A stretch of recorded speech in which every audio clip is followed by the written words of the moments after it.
Ruthless hunters, natural-born killers, constantly on the prowl for new prey. These are the predators. These killing machines are the rulers of the savannah. And yet, although they perform their violent acts every day, they take no pleasure in killing. Rather, it's to survive. For them, as for their prey, life is a daily challenge. In the African savanna, right at the top of the food chain, are many species of big predators. Among them, the crocodile. The only survivor of the dinosaur era, a crocodile can be virtually invisible to its prey. He will lie in wait, submerged, motionless, even for hours.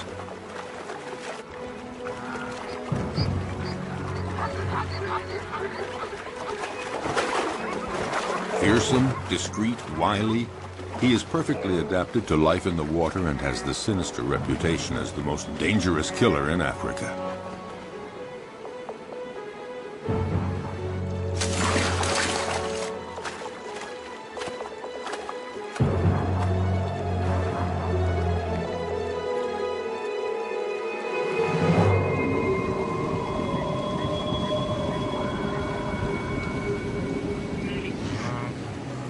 Predators have an essential part to play in the functioning of their ecosystems.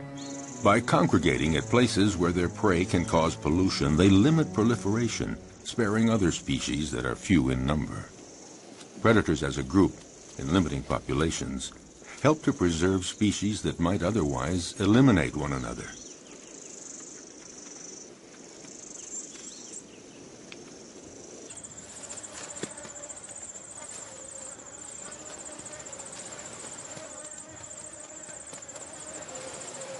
In the end, nature is well managed, because any given area always has just the number of predators it can handle, and no more.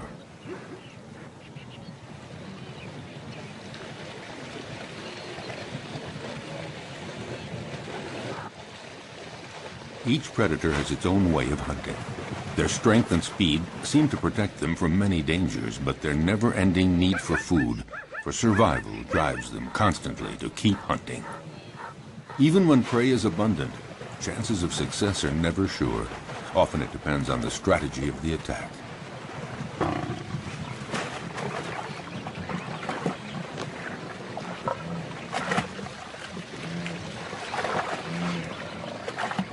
Seized at the throat, this gnu has no chance.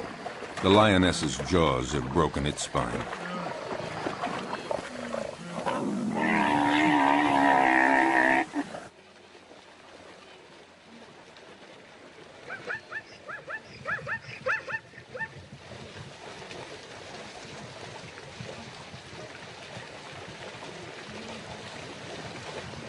But the lioness can't lift her prey out of the water because the creek became too muddy during the dry season. She has to devour the animal here where it was killed, a rare practice. Usually several lionesses hunt together, but there are occasions of solo hunting, and then the lioness can rely only on herself to defend her kill. The prey has barely been taken when other predators start pointing their snouts toward the meal. Yes, it is not enough to hunt down and kill your prey. You have to defend it, too. The fury of a lioness can be fatal for a hyena. The sudden appearance of a buffalo might improve the hyena's chances. But is the big animal a real danger for the lioness? The buffalo keeps approaching, trying to frighten the lioness away from her kill. The herbivorous avenger forces the lioness to flee up a tree. High up in the acacia tree, she keeps a needle-sharp watch on what is happening below. Finally, the buffalo lets the lioness come down, and the hyena sees his chance evaporating. In fact, the hyena gives up. The lioness could return to the dead prey at any moment to finish her meal. No, the hyena would rather try elsewhere, where a family of cheetahs is hunting in the area. At one point, the contest threatens to become fierce unless the hyena is content to be a little patient.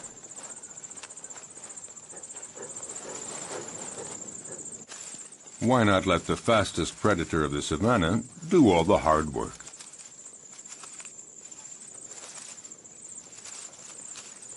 The female cheetah hunts alone because she can't count on her progeny. In this case, 3 teenagers. They're too young and too clumsy. Her hunting technique is simple. Just race to the prey as fast as possible and deliver a powerful swipe of the paw to throw the animal off balance. Once it's on the ground, the cheetah's powerful jaws sink teeth into the throat, and that's that. Once she sets off, there's no turning back. There is no room for error. Yes, this may be the fastest animal on Earth, reaching speeds of 100 kilometers per hour. That's 60 miles per hour. A gifted sprinter. But she soon runs out of breath and finds it hard to take the turns at high speed.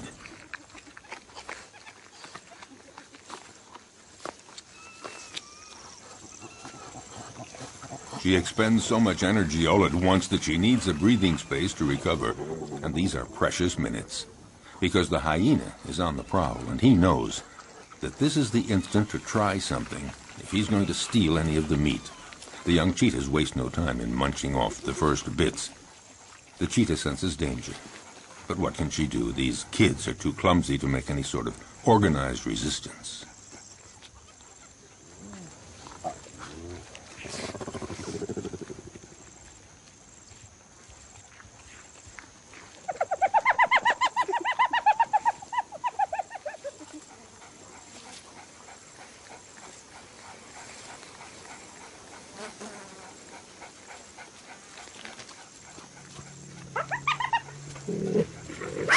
Their mother tries to put up a half-hearted bluff, but she knows that she and her offspring can't do anything against the hyena's terrible jaws and teeth, especially now with the smell of blood in the air.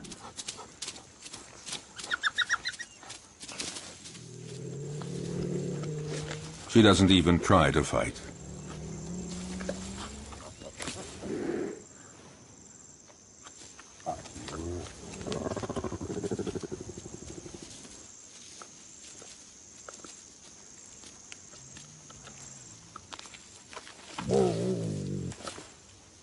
Her big meal is not for today.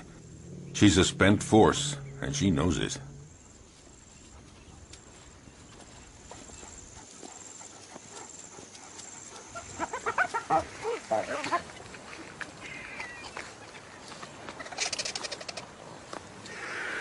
The scent of blood draws many scavengers. They're not considered true predators because they eat animals that have already been killed by others. A real predator hunts down and kills live, fleeing animals.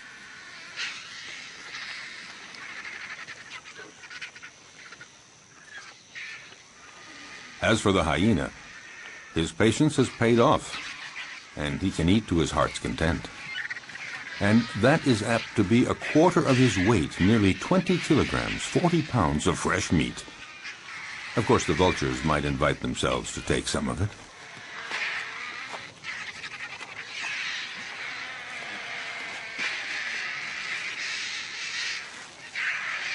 A jackal is prowling around, but he's no match for the hyena.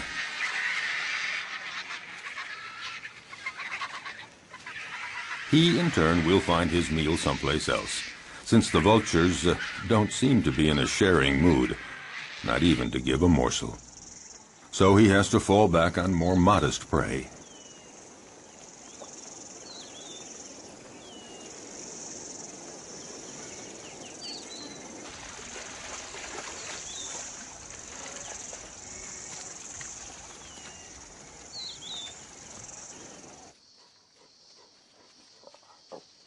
Lycans, or wild dogs, are also considered prodigious predators in the savanna, the equals of cheetahs and even lions.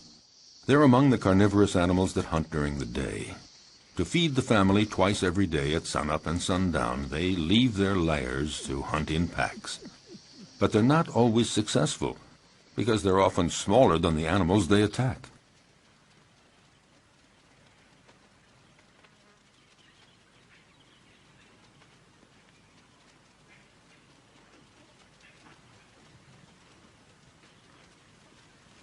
These creatures are classified between the dog and the hyena, and they're sometimes called hyena dogs.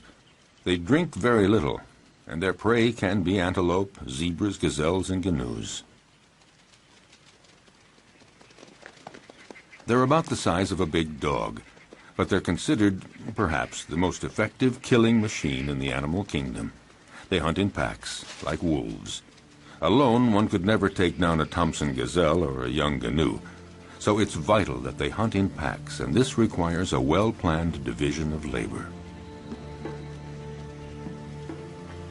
First stage, sneak up on a herd to spot one that is young or weak.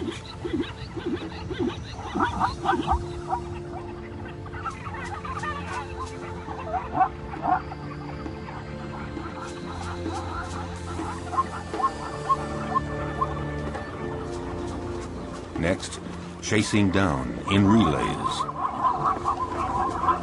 They charge the herd to scatter it and isolate the victim.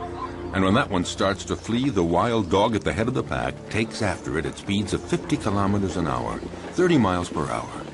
Their strength is in their numbers. The chief directs the whole procedure, but actually getting the prey is seldom as easy as it first appears. They succeed in 2 out of 3 hunts. Zebras know how to defend themselves. Their hooves are hard horn, and they can use them effectively as powerful weapons against attacking predators.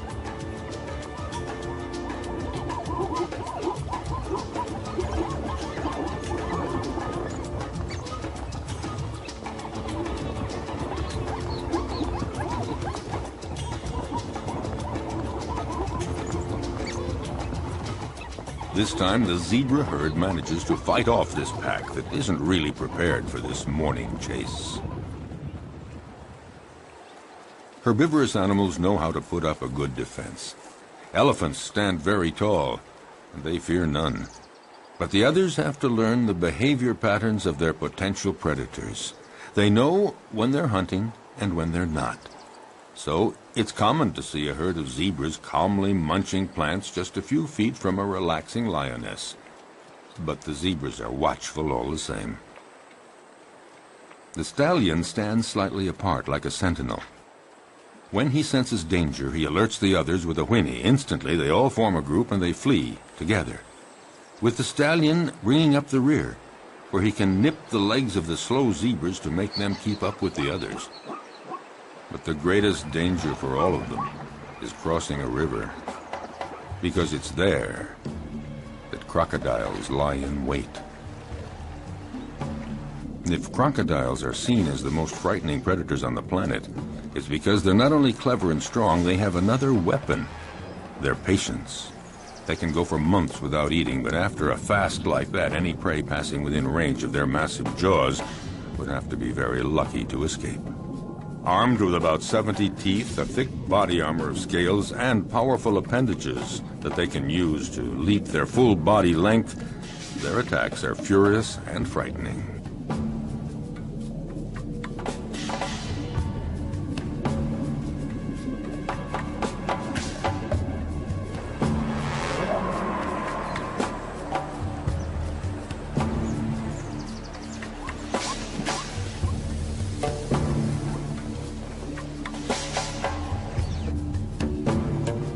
Their body submerged to surface level in a river or a pond makes them almost undetectable, just a part of the environment, until they surprise their victim.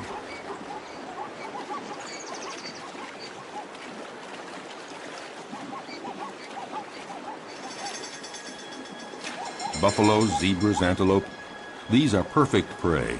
And slippery shoreline mud or steep riverbanks often make it hard for the prey to get away.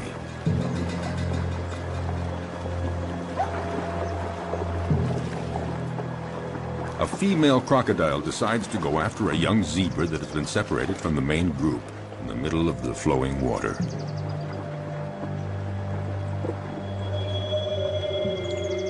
It's not a fair fight. Alone, terrified and wounded in the river, the animal doesn't know where to go or how to get away. The female crocodile tries to drag the wounded creature down into the water, but the youngster is resisting ferociously. It's hopeless. The crocodile has to have a better hold. The prey might get away. Whatever it takes, she has to get a firmer grip with her jaws, and in those few seconds, the zebra could get away.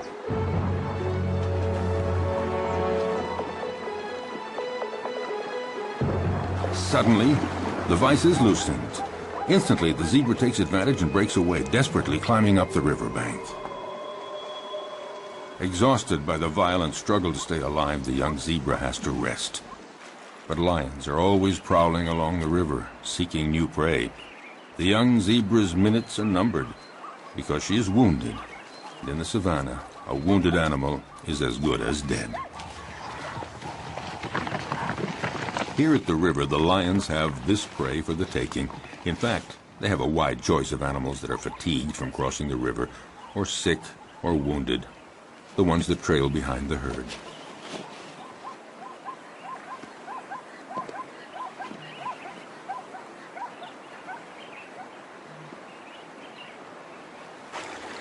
As for the crocodiles, they gather around the only crossing point for the animals. A zebra sounds an alarm to warn the others. But the crocodiles are well aware. They know all they have to do is lie in the water and wait. Sooner or later, the next grazing animals will give in to the strong temptation to cross. It might be Thompson gazelles, eager to find that greener grass on the other side. For them, crossing the river is a real adventure. They're too small to resist the current. They wait, hesitating to take the first step. But for all their fear and reticence, the lure of the wonders sure to be found on the other side becomes too strong. The ones motivated by frantic urges to migrate often pay for their audacity with their lives. Sharing meals is a well-established tradition among crocodiles. A female comes to the party, but the prey isn't big enough for two. You don't share a gazelle. Resigned to this, the guest has only to reach the riverbank and participate in a crocodile's favorite pastime, the siesta.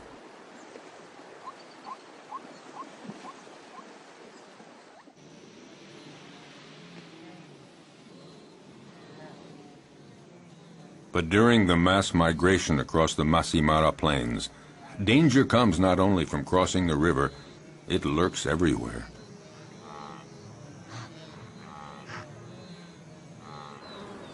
A well-organized pack of wild dogs attacks a young gnu. It's encircled and separated from the herd. The predators then go at it fiercely, relentlessly, showing no mercy. The gnu is exhausted. It's time for the kill. At one point, the animal nearly falls to the ground. One of the wild dogs seizes a hoof. And finally, the creature drops. Often, the attackers will hold the muffle of the prey tight until it stops all movement.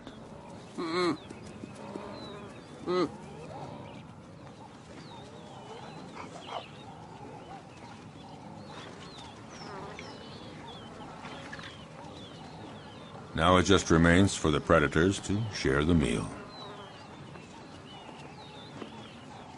Back at the lair, a part of the meal will be regurgitated by the mothers to feed their young.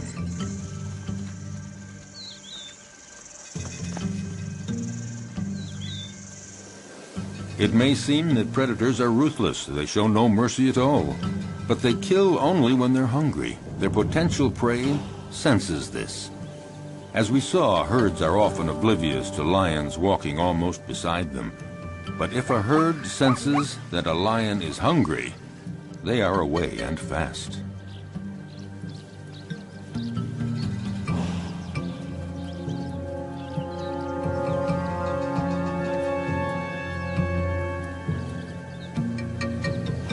Yes, usually lions hunt in groups, or rather the lionesses hunt in groups. Males take no part in the hunting. They are content to feast on what the females bring in. What lions like most are gnus and zebras, the slower animals that are easier to run down, not the gazelles and antelope. Actually, hunting any animal is always difficult.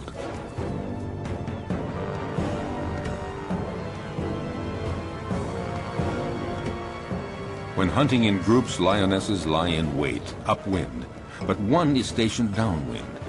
They wait for the right moment, and then come out all at once, heading straight for the herd. The targeted animal is, of course, terrified and runs in all directions. There's every chance that the ambush will be successful. It is said that the zebra has an anti-lion camouflage. When they're running fast and trying to get away from the lions, their stripes create an optical effect that makes it difficult for a lion to distinguish where one zebra starts and the other ends. Unfortunately for the zebras, the effect isn't very effective.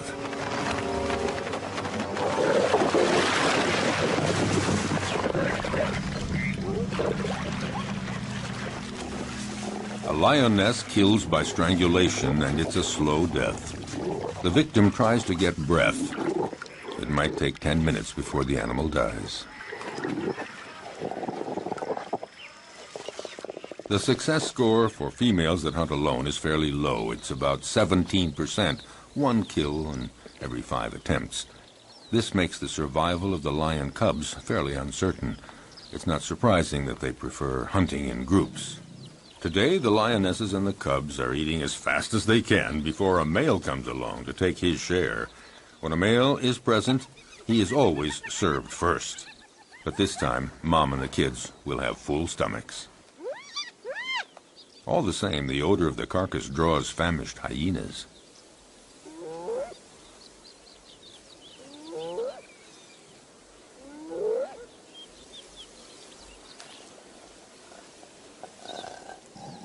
The banquet attracts envious neighbors. The hyena moves in closer, no doubt convinced that the moment has come to make his move. But the lionesses have no intention of letting him get away with it.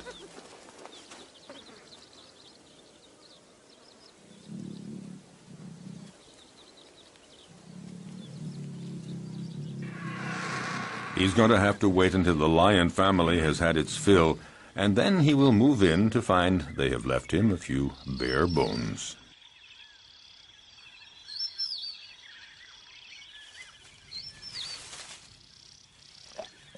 No, not much chance that the lions will leave much for the hyena. Well, if there's nothing here, the hyena has to resume a solitary quest. Why not seek out tender prey, fresh meat, for instance, an unsuspecting, defenseless baby cheetah? For out in the wild, hostile nature, the lives of the young, whether predator or prey, are often precarious.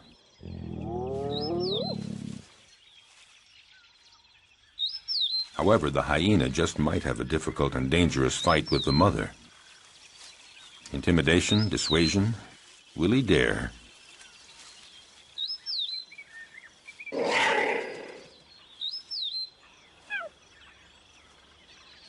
No, the risk looks too great. The hyena goes on his way and keeps on the prowl for other prey.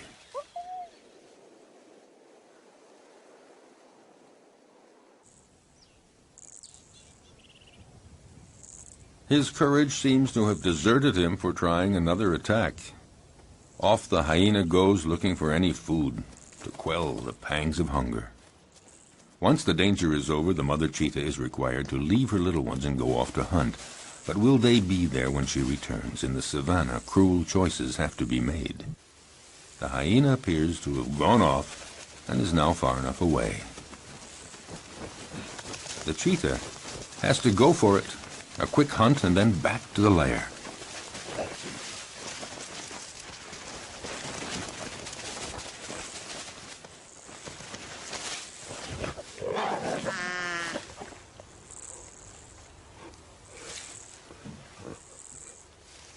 The hyena is watching all this.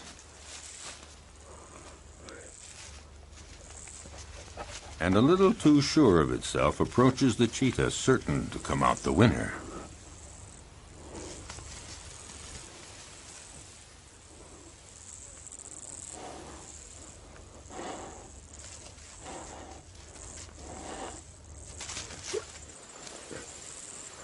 But just then, a new character walks on stage, one that was not expected, a lioness. This one is really sure of herself and determined to turn the situation to her advantage. Nobody dares attack her. The hyena and the cheetah are left on their own.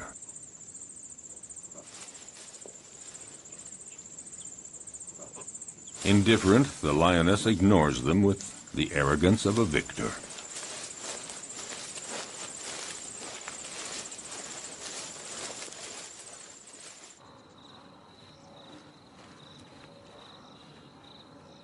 Vexed, the hyena, again, goes off to a safe distance.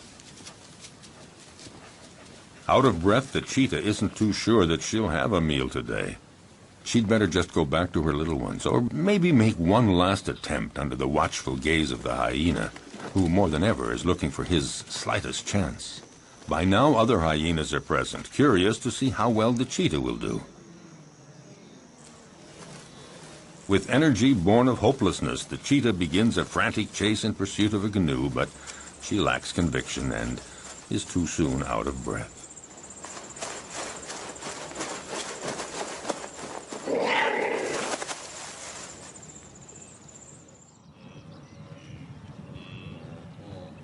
Even the gallery of watching hyenas doesn't think that she'll succeed.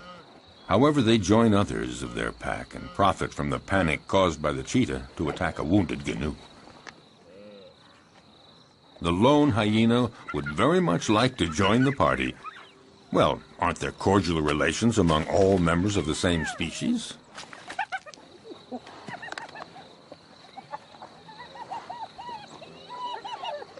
No cordial relations at all.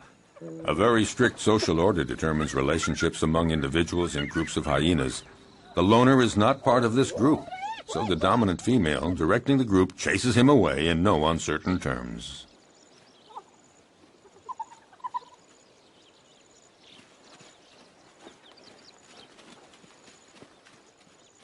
Nothing can be done, so it's best just to melt away into the distance.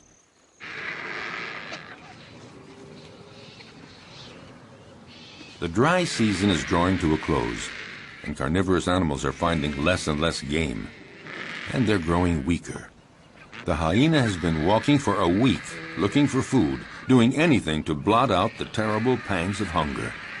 He has just about enough strength to stand up and return to his lair.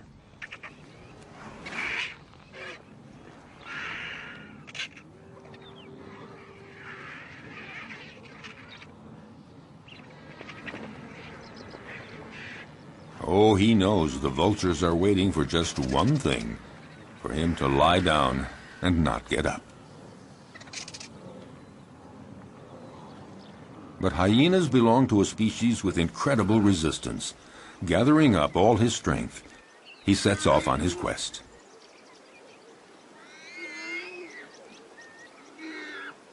He isn't lucky and doesn't have the strength of a lion, but all the same, his plight isn't so bad compared to that of the warthog that the lioness has no hesitation in devouring while still alive.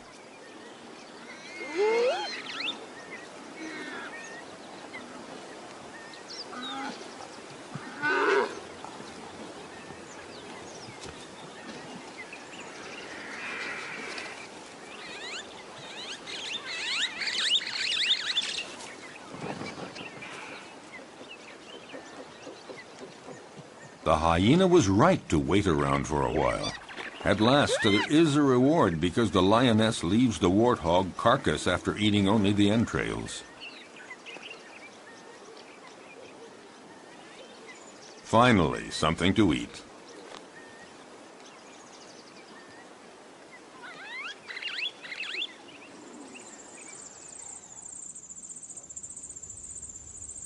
Even among lions, survival isn't always so easy, at least not for the cubs.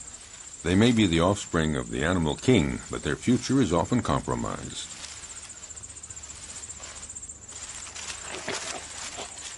Power and strength characterize the lion, but the cubs are vulnerable, and danger lurks everywhere, even within their own group.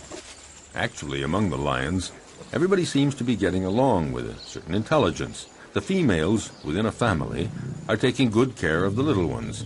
A female will submit to any sort of nuisance from the cubs, and will even take care of the ones that are not her own. So the females remain calm, but it's quite different with the males. They guarantee reproduction, and they protect the females and the cubs, but they can turn dangerous for the cubs. Unmindful of his tremendous strength, a male who is annoyed by a cub teasing him just might kill the youngster with a swipe of his paw. Lions like to live in a stable family group, and yet the young ones, especially the newborn, are always vulnerable. Prudently, a female about to give birth distances herself from the group and finds a lair where she can have her cubs. She wants to find a natural hiding place where hyenas and jackals and cheetahs can't get at the little ones, and to keep them safe from the male lions that might come to take them. A female may have as many as 6 cubs at a time, but only 1 in 5 will survive to adulthood. Cubs are most fragile during the first 20 months. Then they are young adults.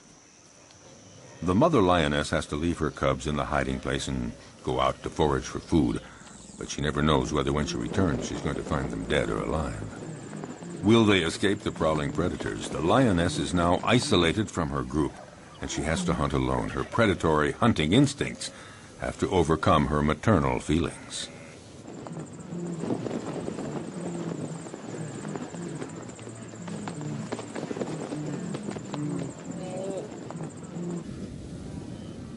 She must go off to hunt even though solitary male lions are prowling the area. They pose an enormous danger for the newborn cubs. If a male lion discovers them, he will probably kill them at once. Time is of the essence. The female must get back as quickly as possible.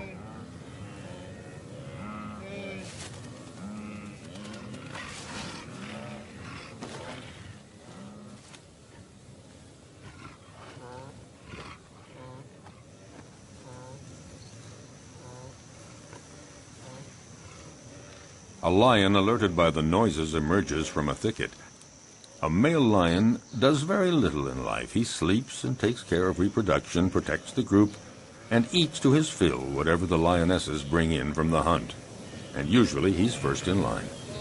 The lioness is well advised to catch her breath quickly and start eating as much as she can to regain her strength before the male shows up.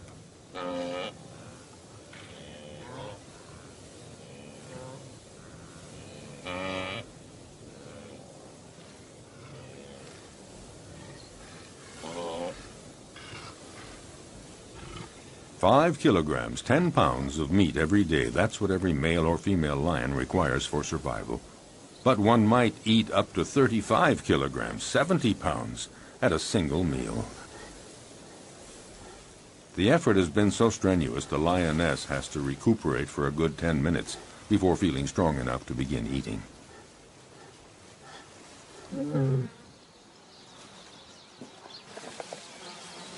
Drawn to the food, the male approaches the female. She submits because she knows the social order within lion groups. Males take first. Hence the lion's share, and here it literally means that he takes all the best pieces for himself, and he takes them before anyone else in the group.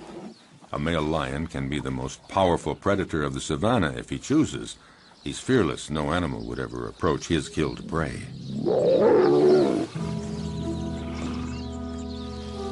The lioness can only wait, resigned to the situation, and go off to her cubs.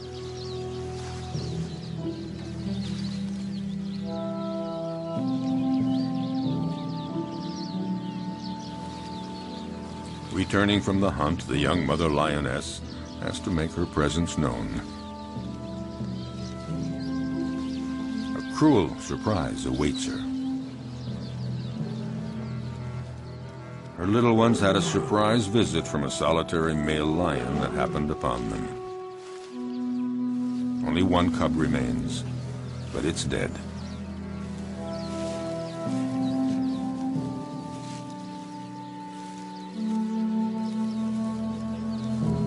She takes it and wanders through the savannah for a long time.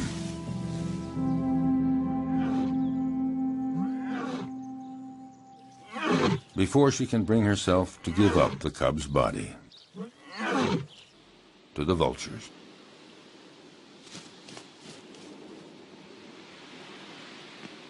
Accused of killing for pleasure, predators have incurred a bad reputation, and yet, for over half a century, many scientific studies have proven their usefulness.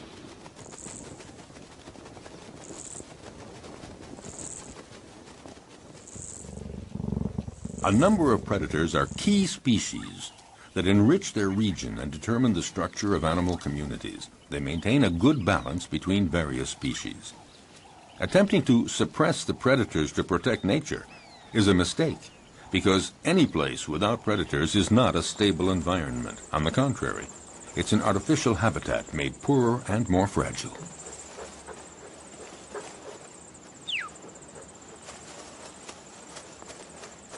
Following an implacable and ferocious law, by attacking the most vulnerable individuals, predators remove weak and sick animals from nature to the benefit of the stronger animals. For all that, the life of a predator is not so simple. Nature's implacable law applies to them, too. A sick predator, one that is wounded or not very good at the art of hunting, will in turn disappear. Learning to be a good hunter requires a long period of instruction. For example, a female cheetah has to take great pains teaching her young to hunt, so they learn to recognize and stalk down their future prey. They have to be taught how to choose prey, sense all its reactions, and know how to get it. Most important, young cheetahs have to master the essential swipe of the paw that knocks running prey to the ground.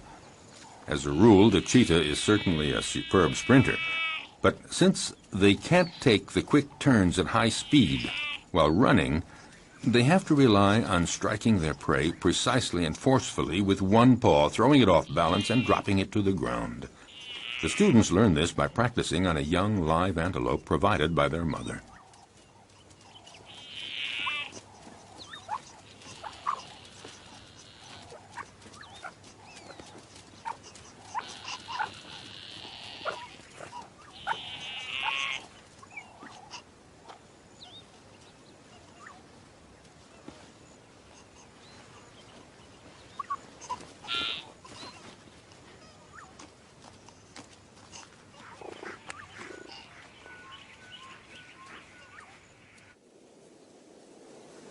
In the broadest sense, being a predator is feeding on other living creatures. Under that definition, practically all animals are predators. It's just a matter of scale.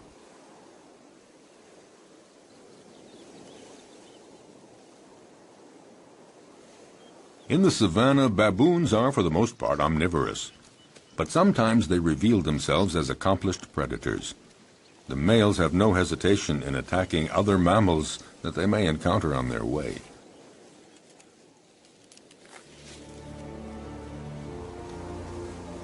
They can be terrifying opponents. Their bite is awesome. A powerful dominant male has caught a small gazelle. He doesn't wait for the prey to die before devouring it, right in front of his underlings.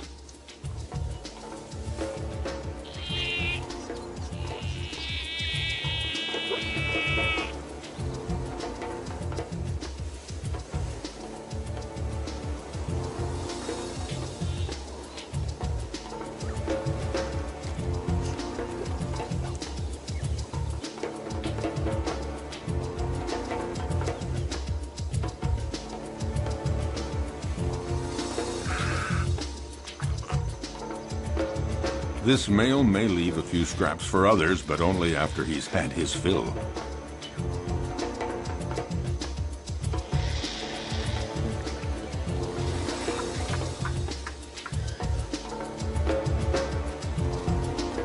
In the savannah, death is a part of everyday life. The baboons set off for new horizons.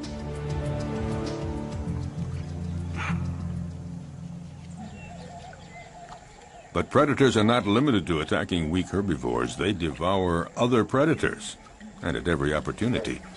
Some animals are completely oblivious to the danger present along the riverbanks. Like young baboons, apparently, the smaller the predator, the more invulnerable they feel. Foolhardy or oblivious, the baboons have apparently decided to tempt the devil, and this particular devil is a crocodile. For the young ones, the game is approaching the riverbank as close as possible, but for the older ones, the most exciting provocation is in actually drinking from the river very close to a crocodile who's pretending to be asleep. It would seem that the one taking the greatest risk is matching himself against the most dangerous predator of the river. A youngster takes one chance too many and things get dramatic.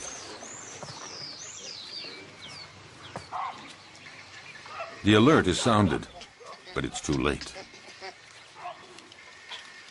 The entire group looks on helpless, seeing the young baboon in the jaws of the hungry crocodile.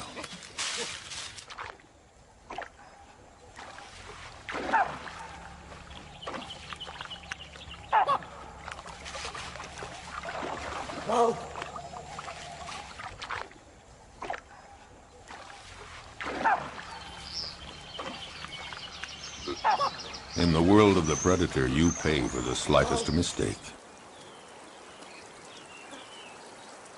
But along the river banks, the crocodiles don't always have it their way. Facing a hippopotamus, the law of the stronger and the bigger holds, and the hippos move right in to use their heavyweight position to provoke the crocodiles.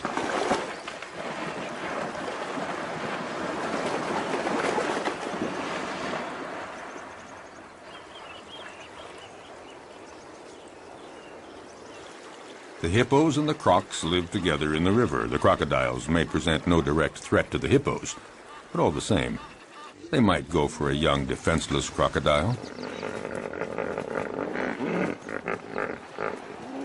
Defending territory, provoking, hippos are quick to show disdain for the crocodiles as soon as they're big enough to intimidate them, and in response, the crocodiles feign indifference. Even the youngest get in the game. On dry land, the adult crocodiles do their best to frighten the hippos.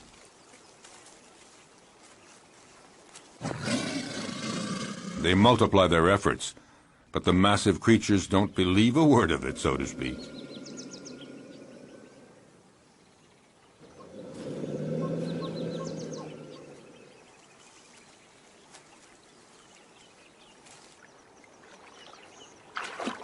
If duels between adults held on land seem not really dangerous for the combatants, it's not the same in the river, when the crocodiles are again in their preferred hunting ground.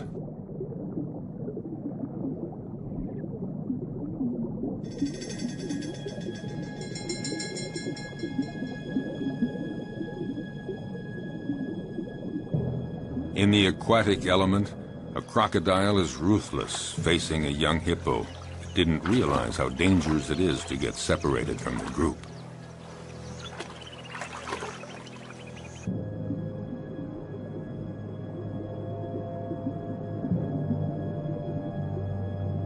Cunningly, the crocodile approaches slowly.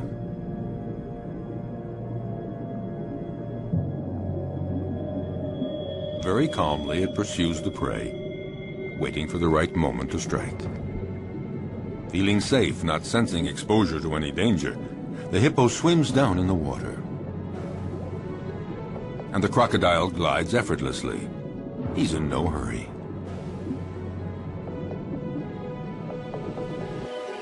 In this unequal pursuit, the two animals rise to the surface.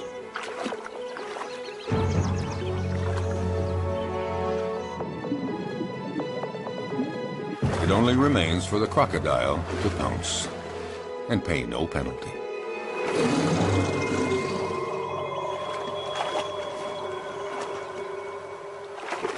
The only place to satisfy a thirst is in the river, and that's where every danger lurks. But nature isn't fair. Some risk everything, others face virtually no danger. Take the giraffe, gaining considerable protection from its great height. Still, it's in mortal danger drinking at the river, because it has to spread its legs, and in this uncomfortable position, the giraffe is highly vulnerable.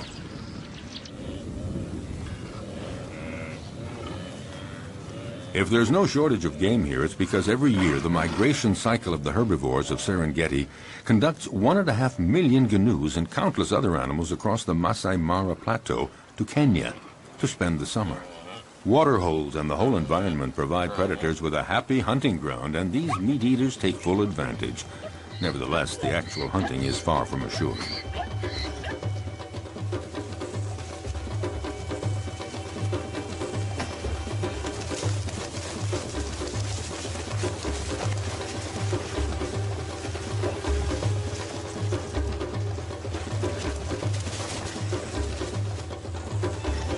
As always, some succeed and others fail, but it's not because there's no game. Some prey defend themselves with enough energy to repulse the most ferocious attacks. With 4 against 1, the cheetahs seem to have achieved their goal. But such combats don't always end as predicted. It would appear that the cheetahs have the advantage, but that doesn't take into account the endurance of their opponent or the canoe's instinct for survival.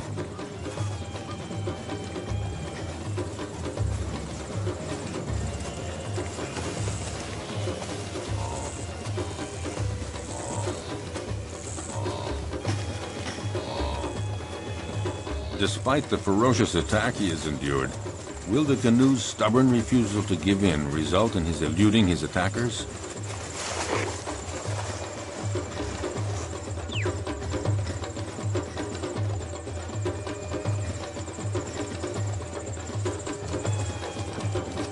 Thrown off balance by the canoe's sustained fury in managing to escape their claws and teeth, the cheetahs seem unable to administer the fatal blow.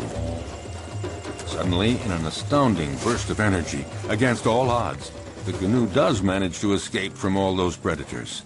Totally exhausted by all this, the cheetahs give up.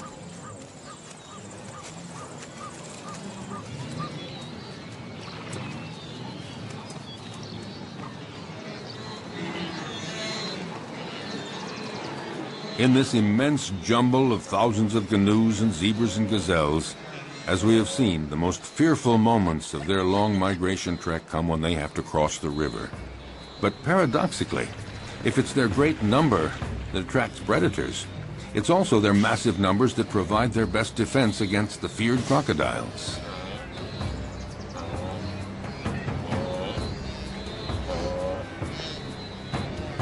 The canoes throw themselves into the river, where the crocodiles await them to conduct them to their doom. But there is such a density, so many animals churning in all directions. In this confusion of horns and hooves, the crocodiles are confused, unable to find a precise target. Some of them even stomp on crocodile heads in their frantic, panicky movements.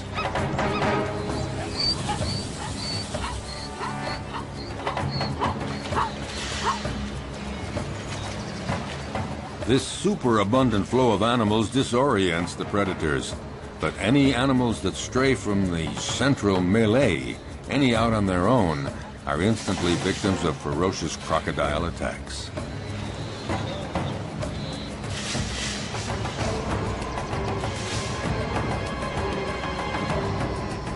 The prey is seized in a single leap, the victim rendered rigid by the pain of the bite, held firmly in those massive jaws, and the crocodile begins to devour the animal.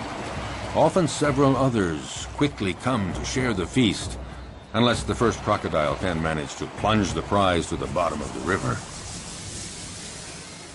If there were not predators on the Great Plains of the African savanna, it would create a major imbalance in the proper development of the ecosystem.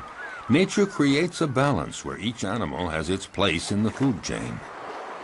All species reproduce and evolve according to a cycle that allows them to live together in the same territory. Without predators, some species would overdevelop to the detriment of others, possibly resulting in the extinction of species.